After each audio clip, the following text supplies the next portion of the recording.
নমস্কার বন্ধুরা, আমার নাম রাজেশ আর আপনারা দেখতে শুরু করেছেন স্পোকেন ইংলিশ উইথ আরজে। তো বন্ধুরা, আজকের এই ভিডিওতে আমরা রিলেটিভ ক্লজ বলতে কী বোঝায়, রিলেটিভ ক্লজগুলোকে আমরা কিভাবে চিনব বা কিভাবে আইডেন্টিফাই করব, অ্যাজ ওয়েল এজ রিলেটিভ ক্লজের যে বিভিন্ন টাইপগুলো আছে বা ধরনগুলো আছে সেগুলো নিয়ে আলোচনা করব। So let's continue. Relative clause বলতে কী বোঝায় বন্ধুরা? ক্লজ বলতেই বোঝায় কতগুলো শব্দের সমষ্টি। ঠিক আছে, ক্লজ ছাড়া কোনো বাক্য তৈরি করা যায় না। ক্লজের মধ্যে একটা সাবজেক্ট থাকে এবং একটা ভার্ব থাকে। প্রত্যেকটি সেন্টেন্সেই বা প্রত্যেকটি বাক্যেই এক বা একাধিক ক্লজ থাকে। আর এই যে রিলেটিভ ক্লজটা আছে, এটা কি is a type of dependent clause. Dependent মানে অধীনে থাকা, অর্থাৎ পরাধীন। এগুলোকে আমরা স্বাধীনভাবে ব্যবহার করতে পারি না, কারণ স্বাধীনভাবে যদি ব্যবহার করি এদের অর্থটা পুরোপুরিভাবে পরিষ্কারভাবে বোঝানো যায় না। এজন্য এদেরকে আমরা বলি ডিপেন্ডেন্ট ক্লজ বা পরাধীন ক্লজ। উদাহরণ, the book that I bought yesterday is on the table. বইখানা যেটা আমি গতকালকে কিনে এনেছিলাম সেটা হচ্ছে টেবিলের উপরে। এখানে দ্যাট আই বট ইয়েস্টারডে, যেটা আমি গতকাল কিনেছিলাম, এই যে অংশটা দ্যাট থেকে ইয়েস্টারডে পর্যন্ত, এটাকে আমরা বলি একটা রিলেটিভ ক্লজ। ঠিক আছে, আমি যদি শুধু এইটুকখানি বলি যেটা আমি গতকাল কিনে এনেছিলাম, তাহলে সেন্টেন্সের অর্থটা পূর্ণ হয় না। সঙ্গে সঙ্গে প্রশ্ন জাগে যে কী কিনে এনেছিলাম, রাইট? এজন্য এটা হচ্ছে একটা রিলেটিভ ক্লজ আর এটা হচ্ছে একটা ডিপেন্ডেন্ট ক্লজ, এটা পরাধীন ক্লজ। এটার অর্থটা প্রকাশ করার জন্য এখানে দা বুক থেকে শেষ পর্যন্ত পুরোটা বলতে হয়। ঠিক আছে, এবার রিলেটিভ ক্লজগুলো কী করে?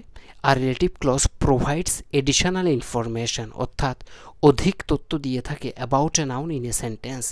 এখানে এই যে বাক্যটা আছে, এখানে দা বুকটা হচ্ছে একটা নাউন, বুকটা হচ্ছে নাউন, আর এই অংশটা কী করছে, এই বুকটা সম্পর্কে বা নাউনটা সম্পর্কে আমাদের এডিশনাল ইনফরমেশন বা অধিক তথ্য দিচ্ছে। এজন্য এই অংশটা হচ্ছে রিলেটিভ ক্লজ। আর এরা কী করে? এরা নাউন সম্পর্কে অধিক তথ্য দিয়ে থাকে। আরেকটা উদাহরণ, the movie which was released last month has received rave reviews. The মুভিখানা যেটা গত মাসে রিলিজ হয়েছিল, হ্যাজ রিসিভড রেভ রিভিউস, অর্থাৎ তুমুল সাড়া পেয়েছিল।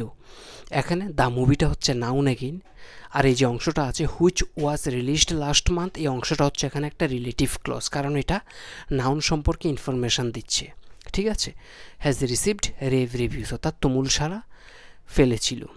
নেক্সট, হাউ টু আইডেন্টিফাই, আমরা কী করে চিনব যে রিলেটিভ ক্লজ কোনগুলো? It begins with a relative pronoun. এগুলো রিলেটিভ প্রনাউন দিয়ে শুরু হয়, যেমন who, which, that, whom or whose. অথবা রিলেটিভ অ্যাডভার্ব দিয়ে শুরু হয়, যেমন হোয়েন, ওয়ের, ওয়াই। তো মোদ্দাকথা এরা হু, হুইচ, দ্যাট, হুম, হুস, হোয়েন, ওয়ের, ওয়াই এগুলো দিয়ে এরা শুরু হয়। ঠিক আছে, টাইপস, ধরন। এবার যে রিলেটিভ ক্লজগুলো আছে এদের ধরন বা টাইপ, এদের দুখানা টাইপ আছে। একটাকে আমরা বলি ডিফাইনিং রিলেটিভ ক্লজ, আর একটাকে আমরা বলি নন ডিফাইনিং রিলেটিভ ক্লজ। তো সবার প্রথমে ডিফাইনিং রিলেটিভ ক্লজ, এরা কী করে? Necessary for the sentence to make complete sense, অর্থাৎ একটি বাক্যের অর্থটা সম্পূর্ণভাবে বা বাক্যের যে সেন্সটা আছে ওটাকে পরিষ্কারভাবে ক্ল্যারিটির সঙ্গে বোঝানোর জন্য এই ডিফাইনিং রিলেটিভ ক্লজগুলোর প্রয়োজন হয়। Necessary for the sentence to make complete sense, একদম পুরোভাবে বা পরিষ্কারভাবে যখন বাক্যের অর্থটা প্রকাশ করি তখন এই ক্লজগুলো আমাদের বসাতেই হয়। ঠিক আছে, উদাহরণ, she is the doctor who saved my life. She is the doctor, সেই হচ্ছে সেই চিকিৎসক যে আমার জীবন বাঁচিয়েছিলেন। অ্যাগেন এটা হু দিয়ে শুরু হয়েছে, তো এটা হচ্ছে relative clause. Who saved my life, যে আমার জীবন বাঁচিয়েছিলেন। এটা হচ্ছে নেসেসারি, কারণ আমি শুধু যদি বলি শি ইজ দ্য ডক্টর, তাহলে এর মানেটা দাঁড়ায় তিনি একজন ডাক্তার। কিন্তু আমি যখন বলি তিনি সেই ডাক্তারটা যিনি আমার জীবন বাঁচিয়েছিলেন, তখন সেন্টেন্সের অর্থটা পরিপূর্ণভাবে প্রকাশ পায়। অনেকগুলো ডাক্তার থাকতে পারে, তার মধ্যে আমি ওই ডাক্তারটার কথা বলছি যিনি আমার জীবন বাঁচিয়েছিলেন। এজন্য এই যে অংশটা, এটাকে আমাদের এই বাক্যটাতে ইউজ করতেই হয়, কারণ এটা ব্যবহার না করলে বোঝা যায় না যে আমি কোন ডাক্তারটার সম্পর্কে বলছি। রাইট, হতে পারে ডাক্তার অনেকগুলো আছে। এজন্য এই যে অংশটা, এটা হচ্ছে রিলেটিভ ক্লজ, আর অ্যাজ ওয়েল এজ এটা হচ্ছে একটা ডিফাইনিং রিলেটিভ ক্লজ, অর্থাৎ এটা প্রয়োজনীয় এই বাক্যের ক্ষেত্রে।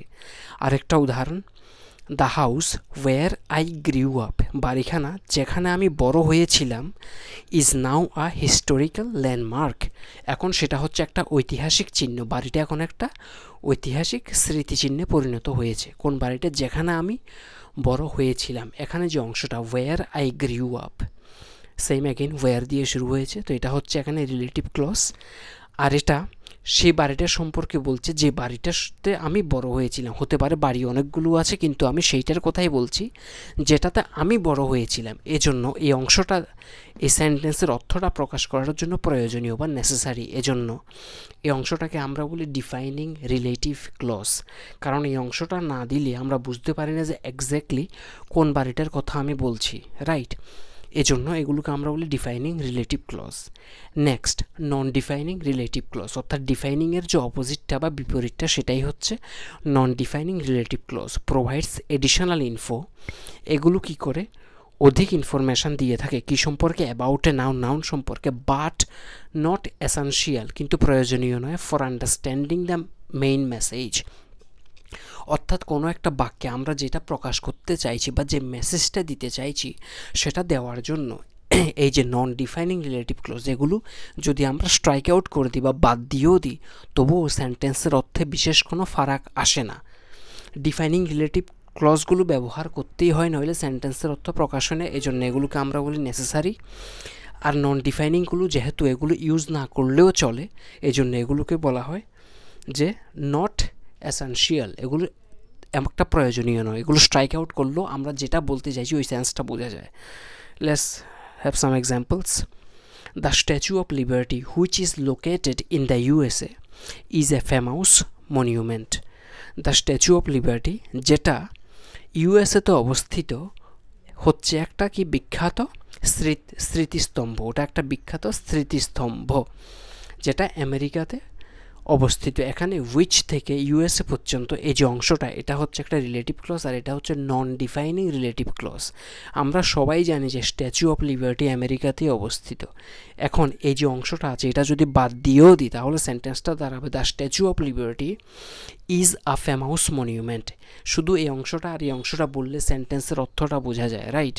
আর এই অংশটা দিয়ে একটা এডিশনাল আননেসেসারি ইনফরমেশান দেওয়া হয় বলে এটাকে আমরা বলি নন ডিফাইনিং। অর্থাৎ if you want you can use it, and if you don't want you can make the sentence without using this. It will not make a difference in the sense. Next one, the new restaurant where we had dinner last night serves delicious Italian cuisine. The new restaurant, নতুন রেস্তোরাঁখানা, where we had dinner last night, যেখানে আমরা গত রাত্রিরে নৈশাহারে গিয়েছিলাম, serves delicious Italian cuisine, অর্থাৎ সুস্বাদু Italian খাবার ওখানে সার্ভ করা হয় বা পরিবেশন করা হয়। নতুন রেস্টুরেন্টটা যেখানে আমরা গত রাত্রে খেয়েছিলাম সেখানে সুস্বাদু ইটালিয়ান খাবার পরিবেশন করা হয়। আমি যদি শুধু এইটুকখানি বলি the new restaurant serves delicious Italian cuisine, তাহলে অর্থটা বোঝা যায়। এই যে অংশটা where we had dinner last night, এটা হচ্ছে একটা নন ডিফাইনিং রিলেটিভ ক্লজ, কারণ এই অংশটা যদি সেন্টেন্স থেকে স্ট্রাইক আউট বা বাদ দিয়েও দিই, it doesn't make a difference, অর্থের বিশেষ একটা পরিবর্তন হয় না। মোদ্দা কথা, এই ক্লজ বলতে বোঝা কতগুলো শব্দের সমষ্টি যাদের মধ্যে একটা সাবজেক্ট থাকে এবং ভার্ব থাকে, রাইট? প্রত্যেকটা সেন্টেন্সে ক্লজ থাকে, ক্লজ ছাড়া সেন্টেন্স তৈরি করা যায় না। এবার রিলেটিভ ক্লজগুলো হচ্ছে কতগুলো ডিপেন্ডেন্ট ক্লজ বা পরাধীন ক্লজ, অর্থাৎ এরা ইন্ডিপেন্ডেন্টলি কখনো বাক্যে থাকে না, এরা অন্য কিছুর উপরে ডিপেন্ডেন্ট থাকে, এই জন্য এগুলোকে আমরা বলি ডিপেন্ডেন্ট ক্লজ। আর রিলেটিভ ক্লজগুলো কী করে, এরা সবসময় নাউন সম্পর্কে এডিশনাল ইনফরমেশান দেয়, নাউন সম্পর্কে অধিক তথ্য দিয়ে থাকে। এদেরকে চেনার উপায়টা কি, এরা রিলেটিভ প্রনাউন যেমন হু, হুইচ, দ্যাট, হুম, হুস, অথবা রিলেটিভ অ্যাডভার্ব যেমন হোয়েন, ওয়্যার, ওয়াই দিয়ে শুরু হয়। টাইপস, এদের দুইখানা ধরন আছে, একটা হচ্ছে ডিফাইনিং রিলেটিভ ক্লজ, যেগুলো হচ্ছে প্রয়োজনীয়, অর্থাৎ যেগুলো বাক্যে ব্যবহার করতেই হয় অর্থটাকে পরিপূর্ণভাবে বোঝার জন্য।